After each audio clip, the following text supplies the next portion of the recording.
조용한 시한폭탄 담석입니다. 서울대학교 의과대학 분당 서울대병원 소화기 내과의 이종찬 교수의 수업입니다. 자, 여러분 오늘은 우리 몸속에 돌이 생기는 질환 담석에 대해서 알아보도록 하겠습니다. 우선 우리 김지선 선생님, 네. 담석은 어디에 돌이 생기는 걸 말할까요? 담석은 네. 소위 말해서 우리가 알고 있는 그 담낭, 쓸개 맞죠? 쓸개 생기는 돌. 아니 방금 퀴즈 내놓고 또 이제 뭐야. 1분도 안 돼서 답을 말씀하시면 폐 아니에요? 폐? 위, 예, 일단은 맞는 말씀이긴 한데요. 좀 더 정확히 말씀드리면 담석은 담낭뿐 아니라 담도에도 생길 수 있는 질환입니다. 그래서 어디선가 나는 담석이 있다라는 결과를 들으셨을 적에 의사 선생님께 그럼 담낭의 돌인가요? 담도의 돌인가요?를 한 번쯤은 물어보시는 게 좋은데 오늘은 일단은 담낭과 담도가 다르다는 것을 먼저 말씀을 드리겠습니다. 네. 이 왼쪽 그림을 보시면 우리 예전에 놀이공원 가면 그 솜사탕에 나무젓가락 같은 걸 꽂아서 먹잖아요. 네네. 근데 그 솜사탕에 나무젓가락이 아니라 이 그림처럼 Y자 모양의 빨대를 꽂았다고 상상을 해보시죠. 그러면 이 솜사탕을 간이라고 하고 이 Y자 모양의 빨대를 담도라고 하면은 그게 맞습니다. 담즙은 간에서 만들어져서 담도, 길 도자를 써서 그리로 내려오거든요. 그런 맥락에서 오른쪽 그림을 보시면 저 희미한 간 모양이 솜사탕에 해당이 되는 것이고 저 Y자의 나뭇가지 같은 것이 담도에 해당이 되는 것인데 이 담도가 쭉 내려오다 보면은 중간쯤에 녹색 꼬불꼬불한 연결선이 보이고 파란색 주머니가 보이잖아요. 네네. 그것을 주머니 낭자를 써서 담낭, 쓸개라고 합니다. 저게 쓸개군요. 네, 그래서 담도와 담낭은 치료법도 다르고 그 담석이 생기는 원리도 조금은 다르기 때문에 담낭과 담도는 다르다라는 것을 우선 알고 지나가시는 것을 첫 곡지로 하겠습니다. 쓸개가 실제 크기가 어느 정도 되나요? 대략 저희가 달걀 정도 크기라고 비유를 하는데 식사 후에는 담즙을 짜내면서 좀 짜부라들고요. 네. 식사 전 공복 시에는 조금 커져서 뭐 달걀보다 커지는 경우도 있고 그렇습니다. 네. 아니, 근데 저기에 돌이 담석이 왜 생기는 거예요? 네, 담석은 우선 영상 보시면서 왜 생기는지 말씀을 드리도록 하겠습니다. 네. 우선 오늘 또 두 번째 말씀드릴 핵심 사항 중에 하나는 담즙은 담낭에서 만들어지는 것이 아니라 간에서 만들어집니다. 그렇군요. 간에서 만들어져 저 뭉게구름처럼 쭉 12지장으로 내려온 것이 음식물이라고 하면 저 간에서 만들어진 담즙들이 쭉 내려와서 12지장에서 이제 음식물을 소화시키는 것이고요. 저 왼쪽에 보시면은 평소에는 빵빵하게 담즙을 저장하고 있던 담낭이 식사를 하면은 수축이 돼서 이제 음식물을 소화를 시키는데 저기에 담즙 성분이 어떻게 변화가 된다거나 담즙이 정체가 되면 이렇게 돌이 생기게 됩니다. 어머나. 그래서 이 자리에 생기는 돌을 담낭 담석이라고 하고요. 담즙이 돌이 되는 거네요. 맞습니다. 그것이 굴러 내려오면 담도의 돌이 될 수도 있는 것이죠. 그래서 담낭 담석, 담도 담석은 좀 구분해서 생각을 하는 게 좋을 것 같습니다. 네. 오늘 왠지 의과대학 수업 듣는 것 같은 그래요. 그런 느낌이네요. 네. 우리 똑똑해지는 것 같다. 와, 선생님 저게 다 뭐예요? 자, 그래서 담석의 종류를 해부학적 종류가 아니라 두 번째는 성분에 대해서 말씀을 드리면 진짜 돌이잖아. 네, 맨 왼쪽 참고로 스님들 돌아가시고 나오는 사리하고는 다른 성분이고요. 아, 그래요. 콜레스테롤 담석이 맨 왼쪽이고 이것은 우리 담도 내에도 담낭 내에도 담즙에 콜레스테롤 성분들이 있는데 네. 이것이 모종의 이유로 과포화된다거나 뭐 정체가 된다거나 하면 생기는 콜레스테롤 음결 덩어리입니다. 그리고 오른쪽 담석 종류 두 가지가 색소성 담석이라고 해서 네. 한 가지는 용혈성 빈혈, 한 가지는 세균 감염에 대해서 온다고 하는데 종류별로 보면 이렇지만 사실은 빈도상으로 보면 특히 한국 사람 같은 경우는 콜레스테롤 담석이 85%에 이릅니다. 그렇기 때문에 오늘 특수 상황인 오른쪽 두 개의 담석보다는 주로 콜레스테롤 담석에 대해서 말씀 나누도록 근데 하겠습니다. 진짜 크다. 실제로 저렇게 큰 돌이 생기는 거예요? 네, 좁쌀만한 담석에서부터 메추리알 만한 담석 혹은 계란 노른자보다 큰 담석까지 다양합니다. 아니 담낭이 끼케야 계란 크기라는데. 아니 근데 그렇게 선생님이 저기 본 담석 중에서 노른자만 담석 보셨어요? 더 큰 담석도 있을 수 있죠. 그래요? 다만 저희는 수술장에서 보는 것은 아니고 어쨌든 이러한 콜레스테롤 담석의 위험 요인을 좀 말씀드리도록 네, 하겠습니다. 어떤 사람들이 잘 걸리나요? 그러게요. 흔히들 쉽게 말하기로는 콜레스테롤 담석의 위험 요인은 4F라고 많이 표현을 합니다. 4F. 그래서 여성, female, 그리고 가임기, fertile, 그리고 비만, fatty, 그리고 40대 이후, fortis. 얼핏 보면은 고령의 여성분들이 굉장히 불리한 네. 상황 같은데요. 보통 여성이 남성보다 이제 담즙 속에 콜레스테롤 농도가 조금 높은 경향이 있고 여성 호르몬도 담즙 성분에 영향을 주고 몸 전체 콜레스테롤 양이 많아지는 비만 상황이 돼도 아무래도 콜레스테롤 농도가 높아질 수가 있기 때문에 담즙이 콜레스테롤 과포화되고 운동이 떨어질 수 있어서 콜레스테롤 담석이 많이 생깁니다. 그래서 특히 이제 우리나라 같은 경우는 이제 선진국이 되면서 보고에 따라 다르지만 담낭의 담석, 콜레스테롤 담석이 전체 인구의 한 15%까지 된다고 하거든요. 그럼 이 방에 계신 분들이 30분 정도 계신다면 여기서도 이미 4분 정도는 담석을 가지고 계신 거예요. 많네요. 그렇구나. 아니 그러면은 콜레스테롤 수치 줄이려면은 네. 이렇게 좀 다이어트 하면은 오히려 좀 좋겠네요. 예, 아주 좋은 말씀이신데요. 이게 조금 아이러니컬한 것이 담석을 줄이려면은 콜레스테롤이 많으면은 안 좋은 상황이 될 것 같긴 한데 네네. 반대로 급격하게 다이어트를 하는 경우도 콜레스테롤 담석이 많이 생깁니다. 역설적이 다이어트 그리고 임신 중에도 콜레스테롤 담석이 좀 많이 생기는 편인데요. 왜 그러냐면 우리 몸의 전체 콜레스테롤 풀과 담도 내부의 콜레스테롤 밀도를 약간 분리해서 생각을 할 필요가 있습니다. 그래서 급격하게 다이어트를 하면 뭔가 콜레스테롤 대사가 변화가 될 수 있고 또 임신을 하시게 되면은 우리 몸의 호르몬으로 인해서 이 콜레스테롤 분율이 바뀌게 됩니다. 네. 그래서 아까 말씀드린 4F 외에도 살을 너무 급하게 많이 빼시거나 혹은 임신을 하시는 경우로도 이 콜레스테롤이 과포화되면서 담석이 잘 생기게 그럼 됩니다. 선생님, 네. 우리는 임신도 하지 말아야 되고 다이어트도 하지 왜 말아야 그러세요? 되는 거예요. 아니 그러니까 담석의 위험이 여자한테 높다고 하니까 되게 네. 지금 겁이 나는데. 네, 위험이 높다고 하지만 이건 이따가 말씀을 드릴 부분이긴 한데 담석이 있다고 다 문제가 되는 것은 아니거든요. 90% 이상은 그냥 무증상으로 경과 관찰을 하면 되고 또 그래요? 임신성 당뇨이신 분들은 출산을 하고 나면 나중에 천천히 담석이 사라지는 경우도 있기 때문에 담석이라는 것이 무서워서 뭐 우리가 해야 될 인생사의 중요한 것들을 놓치실 필요는 없을 거고 다만 내가 어떤 증상이 생겼을 적에 이게 담석 때문인지 알고 있는 것은 좋기 때문에 네. 40세가 넘어가시면 한 2년에 한 번 정도는 복부 초음파 등으로 담석 여부를 검진하는 것을 추천드립니다. 그러면 이 콜레스테롤 담석의 경우는 어쨌든 평소에 콜레스테롤 수치가 높은 분들은 관심을 갖고 주의 깊게 관찰할 필요가 있겠네요. 콜레스테롤 수치도 그렇죠. 그걸 포괄하는 요새는 대사증후군이라고 하는데 네, 네. 체중이 좀 많은 분들은 콜레스테롤 담석 여부도 좀 확인을 해보시는 게 좋습니다. 네. 자 그럼 담석이 발견이 됐어요. 네. 어떻게 치료를 하나요? 담석의 치료는 아까 처음에 말씀드린 것처럼 담도 담석과 담낭 담석을 구분해서 생각을 해야 되는데요. 일단은 담도의 담석은 얼핏 생각을 하더라도 좁은 관에 1차선에 뭐 돌이 있다는 얘기니까 증상이 없더라도 치료를 하는 것이 원칙입니다. 네네. 그리고 증상이 있으면 당연히 치료를 해야 되겠고 그런데 담낭의 돌은 아무래도 주머니 안에 돌이 있는 것이잖아요. 네. 그래서 증상이 없으면 굳이 치료하지 않고 그냥 무증상 담낭 담석은 경과 관찰을 해도 됩니다. 네. 그래요. 그리고 무슨 일이 생겨서 이제 치료를 하게 되면 담도 담석은 저희 같은 소화기내과 의사가 ERCP라는 특수 내시경을 통해서 돌을 긁어내는 시술을 하는 것이고요. 네. 담낭 담석은 외과 의사 선생님들이 담낭 자체를 떼어내는 수술을 하게 됩니다.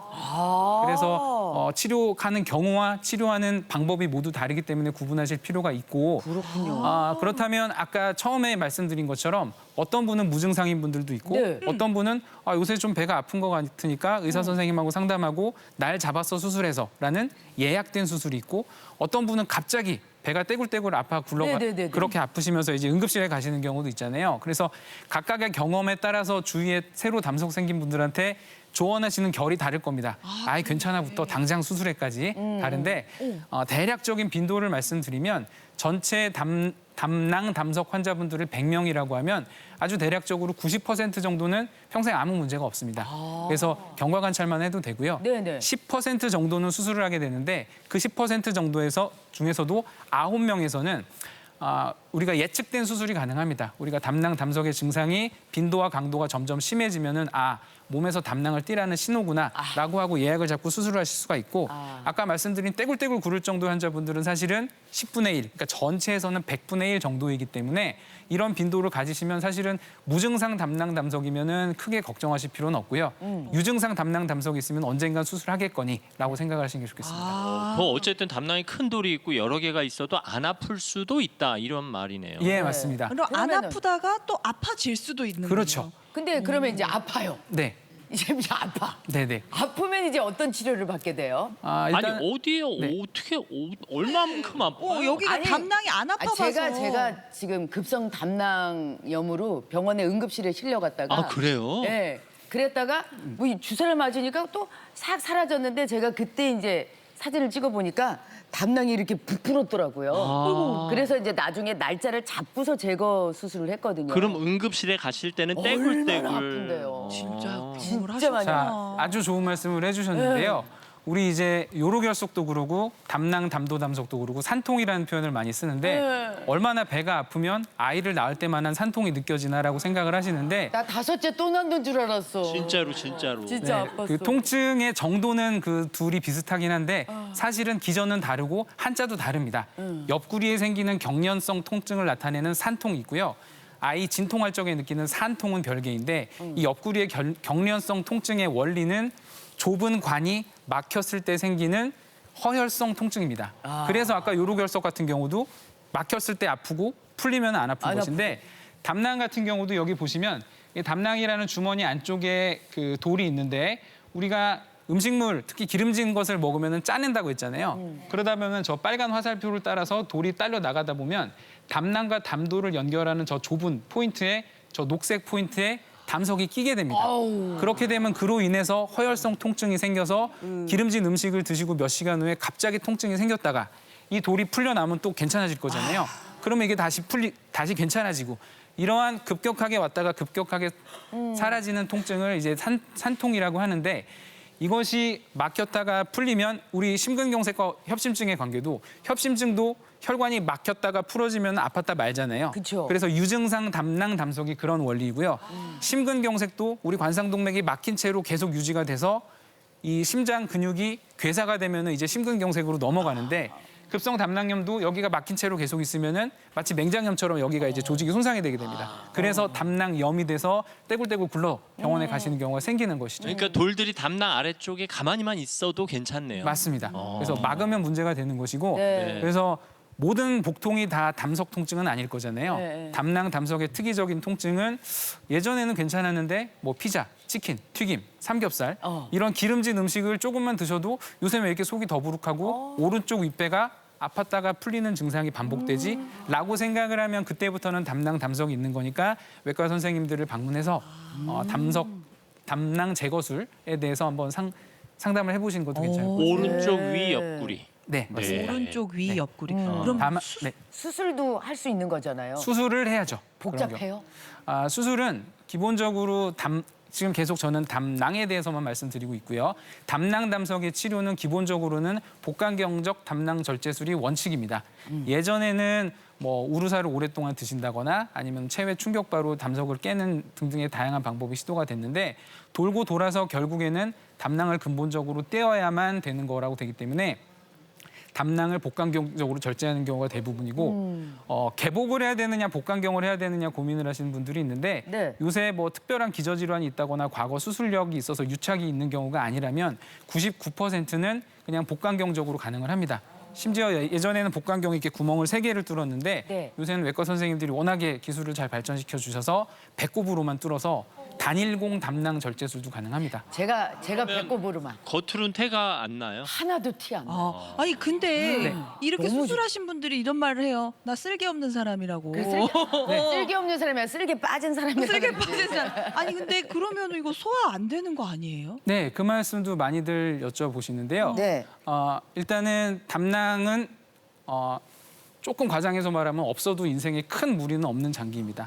이를테면은 우리 몸에 무슨 일이 생겼기 때문에 뭐 왼쪽 팔을 자르자. 이거는 굉장히 무서운 일이지만 그렇죠. 담낭을 띄는 것은 수술 자체도 단순하고 담낭이란 건 아까 처음 말씀드린 것처럼 담즙을 만들어내는 곳이 아니라 담즙을 일시적으로 보관하는 곳이라고 했잖아요. 네. 담낭을 띄고 나면은 담도라든가 소장의 일부가 늘어나면서 담낭 자체의 저장고 역할을 대신 해주기 때문에 담낭을 띄고 나서도 환자분들 삶에 큰 문제는 없고 종종 이제 수술을 하고 나서 나는 담낭을 띄고 났더니 뭔가 문제가 생겼어라고 이제 오시는 분들도 있는데요. 그런 분들을 이제 담낭 절제술 후 증후군이라고 말하는데 사실 잘 보면은 원래부터 있던 소화불량이나 원래부터 있던 복부 불편감이 담낭을 띄기 전에도 있었다가 그전에는 담낭, 담석 때문에 문제가 있어서 안 가려져 있던 것이 담낭을 띄고 나니까 나중에 드러나는 경우도 있고요.